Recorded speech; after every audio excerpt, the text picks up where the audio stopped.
Welcome to Luca is a Billionaire, where the only thing I invest in is your answers.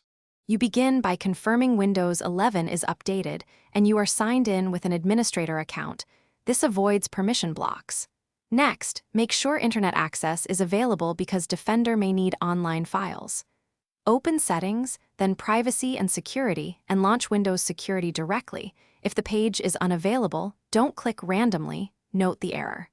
Once done, collect the exact error message and check services for Microsoft Defender Antivirus Service State so you can act on the right failure mode. You now repair components, open services, MSC and restart Microsoft Defender Antivirus Service and Security Center, then set them to automatic so they persist across boots. Next, run command prompt as admin and execute sfc/scano, followed by dism restore health. These fix corrupted system files that break the page.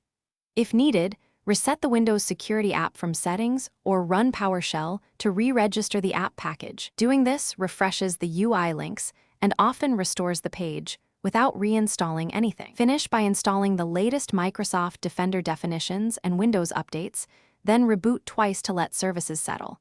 This clears transient registration issues.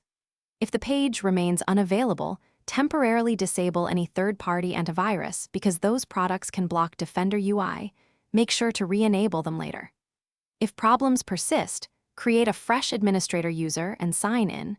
This isolates profile corruption. One troubleshooting tip. If nothing works, check Event Viewer for specific error codes and search for that code before broad. Thanks for watching and please subscribe. It's the best investment you'll ever make.